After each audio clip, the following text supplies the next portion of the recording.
Hey everyone, on today's episode of Golden Key Design, we're going to turn this into this. Stay tuned to see how we did it. I'm Bianca. And I'm Grant. And this is the Lake House Project.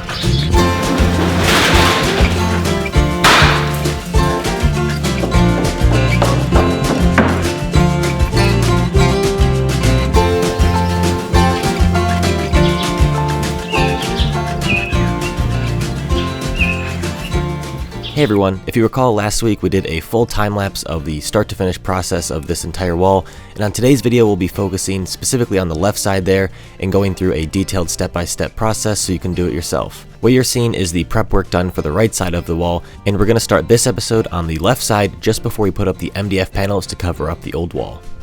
Alright, so now we're going to be installing the MDF on the wall behind me. And first we marked out all the stud locations so we know where we can screw the MDF into the wall and make sure it's secure. And the other thing that we did is we measured the height, and the way we did this is we measured up 6 feet, made a mark, and then we measured from the ceiling down, and that way we can get an accurate measurement because it's a bit tough when you're trying to read your tape measure at the top and it's a bit of an angle. So now we have an accurate measurement to cut our MDF to, and we know where the studs are so we can go ahead and get cutting that. We do have an outlet here, or a switch box here, and an outlet down here that we'll have to cut around. We're just gonna have to be a little bit precise there, but it shouldn't be too bad of an install, so let's get started.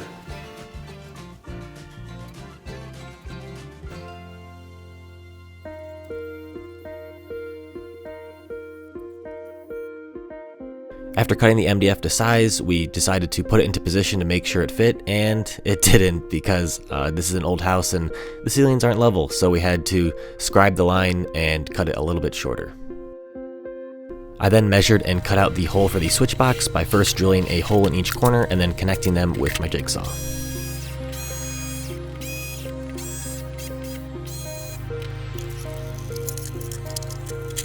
I then loosened all the switches so that we could get the MDF panel around them.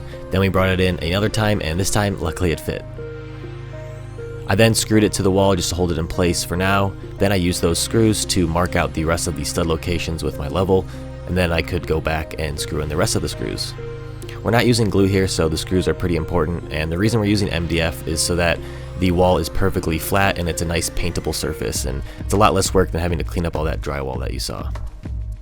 Then it was on to the second MDF panel, and I'm first measuring out for that outlet box.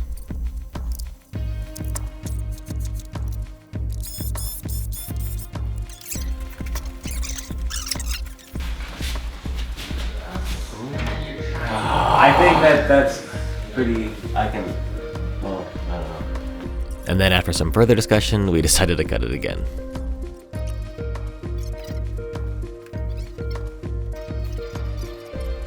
Okay, you're tight at the bottom, but it's going to be off quite a bit. Oh my god. What we can do is just so we can make it so that the pattern happens to cover this spot.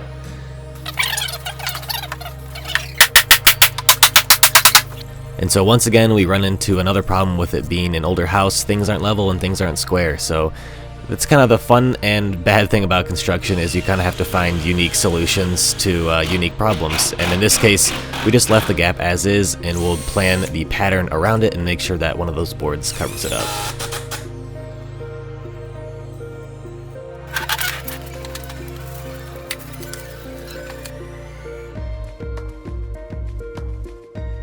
Now with this last piece, I needed it to be perfect and seamless with the board next to it, because we could plan around for one gap in the pattern, but if there's two of them, it might get complicated. So I took my time with this board, and I scribed a line on the back side while my dad held it against the other board, so we had a perfect fit.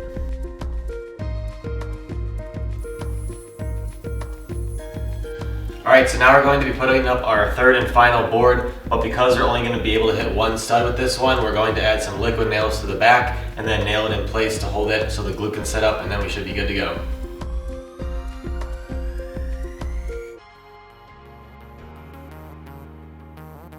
Then next up was caulk, and as they say, do your best and caulk the rest. No, but I actually think I did a pretty good job here, but again, the ceiling isn't perfectly flat, so the caulk will help to cover up any gaps that you might have. I then came back and sanded all of the wood filler that I put in over top of the screws so that we had a perfectly smooth surface regardless of where the slats went. If you could really plan ahead, you can plan out your screw locations exactly where your slats are going to go. Then it was off to good old Home Depot to purchase some more supplies.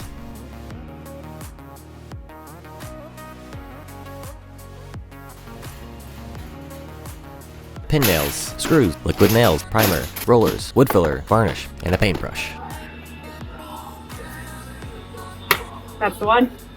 So here's our first option for the slats. This is the more affordable route at only $2.50 a board, but these tend to have lots of knots and are often warped, so they're a bit difficult to work with. Select boards are another option, but a bit more expensive because they're sold by the foot, and these are S4S, meaning that they're surfaced on 4 sides, so they're perfectly straight and a lot easier to work with, but a little bit more expensive.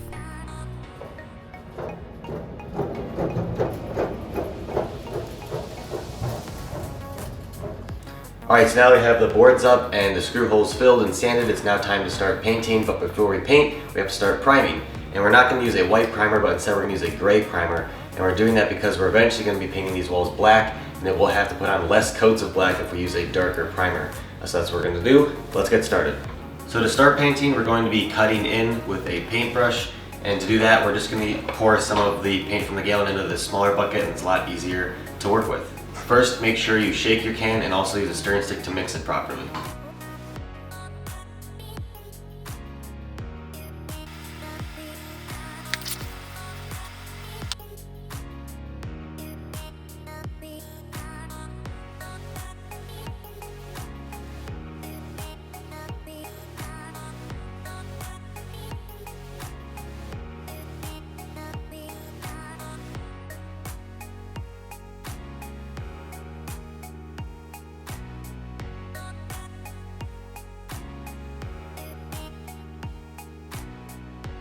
Alright, so now we have 1 coat of primer on, it's nice and dry. I thought about doing 2 coats, but I think 1 is plenty. And now we're going to be putting on our black paint. I'm a little bit nervous because we're going around a lot of white things, so we got to be really careful when we cut in, but let's get to it.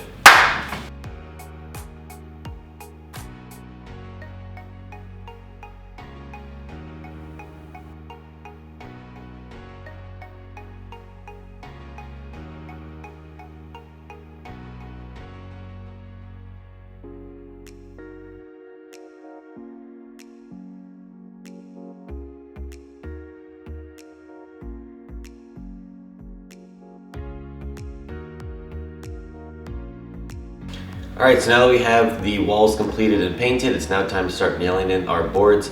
Here we did a little bit of a test. These are 1.5 inch boards by 3/4 inch thick, and the spacing in between each is 1 inch, but we may increase that to 1.5 inches. We'll see how we like it. But we ended up buying 1x6s and 1x8s at Home Depot made of oak. It was a little bit on the pricier end, but out here there aren't too many lumber suppliers, so we kind of had to go that route. And that also allowed us to get nice and straight boards, and we'll rip those all down to 1.5 inches on the table saw. And we put in a new blade, so there's not as much wood burning, and there's not too much sanding to do after the fact. Let's get started. So as I mentioned, we ended up buying those oak select boards, definitely a bit pricier, but we like to look at them and thought we should splurge on this accent wall. And also we did buy those wider boards, so we had to go through and rip each of these down. However, you technically are saving money because by the foot it's a little bit cheaper to buy a little bit wider of a board, and you can get more of those 1.5 inch boards out of it. However, if you don't want to go through this, most lumber stores do sell those 1.5 inch boards pre-cut for you. Lots of sawdust. We then went through each and every board and decided which of the 2 sides looked better, and then marked the front and the back. I then went through and sanded each board with 220 grit sandpaper, and this took a long time, but I'll just leave you with one time lapse. And I found that this board had a small crack in it. There's obviously going to be some imperfections in all these boards, so I just took some wood glue and a clamp, and it looked brand new.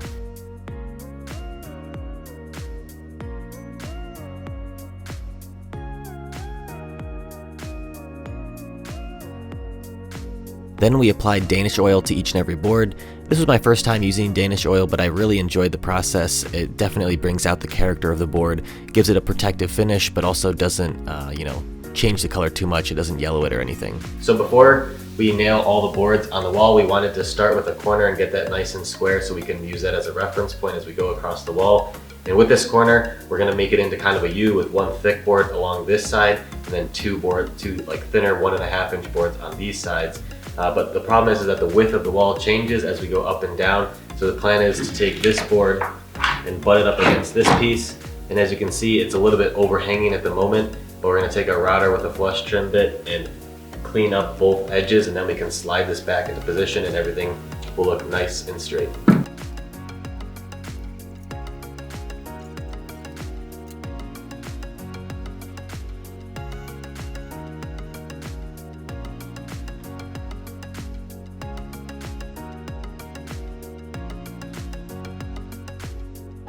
The level was calling my name, it just wanted to be used. So after first attaching the big main board, it was then on to installing the two side boards, and this was a bit tricky because we had to install them in place, and so we just used the clamps that I had on hand, which aren't ideal, but we made it work. The nails alone would have held it, however I wanted the boards to look seamless, and that's where the clamps really come in handy, and you can see that here, where that's actually two boards, but it looks like one. We then began installing the other side, and you'll see here why those clamps weren't exactly ideal for this application.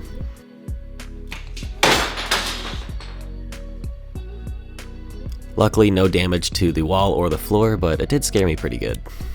And I wanted to show you guys that mistakes do happen. Unfortunately, I nailed a little bit too close to the edge there, and the nail popped out the side, so I cut it back and used some wood filler, but it did irk me a little bit. I then began installing the first couple boards, making sure that these were perfectly plumb.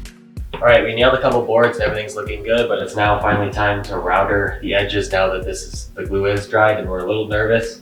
But we're gonna do it and hopefully it goes according to plan. So let's get started.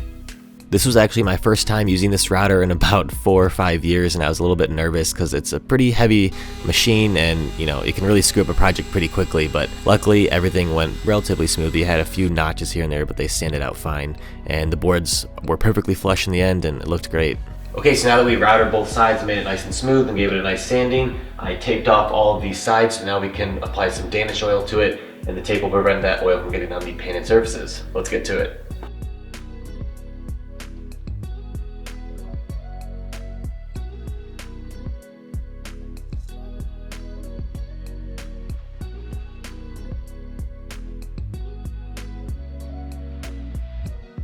All right, now we're gonna keep nailing up boards, and the way this process works is I put some liquid nails on the boards, but not too much that it'll squeeze out, but just enough to hold the board. And then I have these spacers cut exactly to 1.5 inches that I'll use to space the board as I nail it in with some pin nails. And what's nice about pin nails is they're small enough that you don't need to come back and cover them up.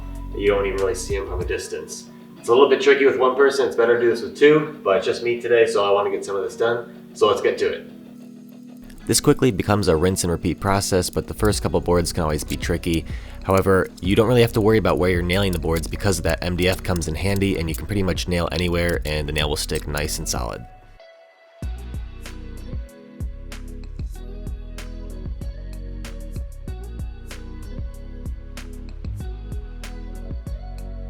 To make the outlet and light switches blend in with the wall, I'm going to extrude those out as well to the same depth as the rest of the wood. So I'm just gonna make a box that'll be about 1/4 inch wider than the outlet cover panel, and then that'll be a nice reveal around the outside, and all of the slats can butt into that and everything will be nice and flush. Now when it comes to measuring these pieces, for instance the piece that goes from the floor up to the outlet, rather than trying to measure that and it being a little bit difficult and I might be off by a little bit, I'd rather just take the piece here, put it up next to the outlet, and then make a mark where I need to make that cut, and you know it'll fit every time.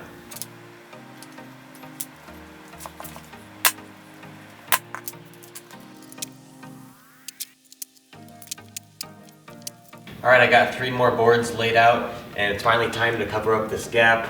As I went along, I was continually checking the boards for being plumb, as well as making sure that we would eventually hit this gap perfectly so the board would cover this gap and you wouldn't even notice it. So I was really worried that, if we got here and then we were off just a little bit, it would screw things up, but luckily I took my time as I went and made sure everything lined up nicely. So let's get to it.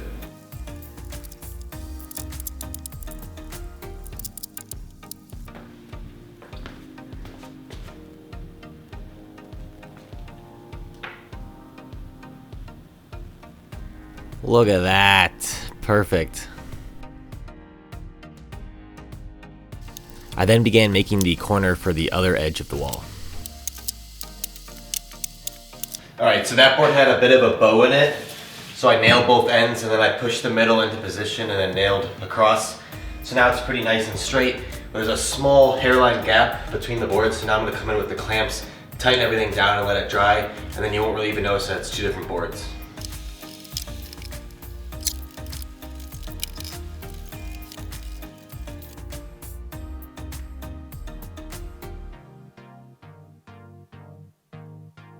And the reason that I'm making the corner now is that I wanted to have that installed and then measure from that to where I left off with the slats on the wall, which is maybe about 3 feet away, and therefore I can make sure that everything is going to align properly and the spacing will be uniform across.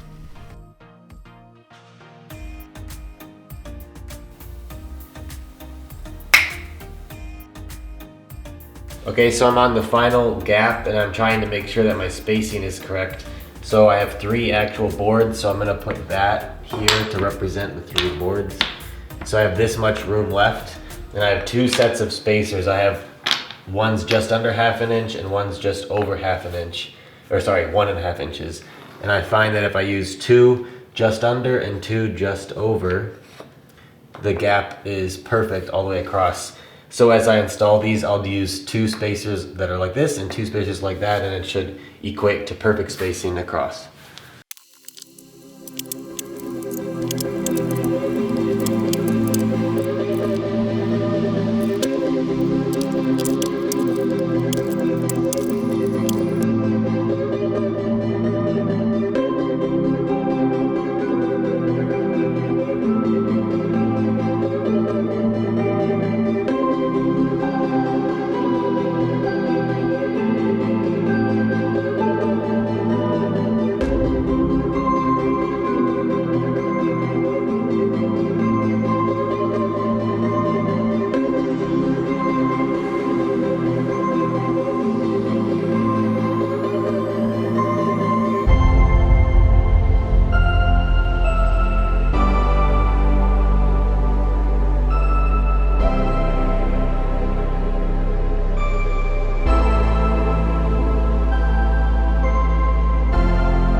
Alright, so that's a wrap on this video. I hope you guys really enjoyed it and learned something along the way. I'm really happy with the spacing that we chose for this wall with the ratio of black to wood. I'm also really happy with the way that the outlets turned out, and I will be switching these out for some black and gold ones in the near future, but those are on back order, but that will be in a future video, so stay tuned. And now, while I really love this wall and I really love the look of it, the plan was actually to continue the same pattern onto this wall over here. However, we think that this is already a lot of wood, and if we were to continue it over there, it'd be a bit jarring and there'd be too much going on in the room that your eyes wouldn't know where to look. And so on this wall, we're going to be doing something similar, but a little bit different, and that'll be in next week's video. Now, while this video was a bit more technical on how you actually build a wall like this, next week's video will cover this wall, and it'll cover more of the design process and the steps that you take from start to finish when designing something in a space like this. So stay tuned next week to check that video out. And as always, thanks for watching and happy building. See you next time.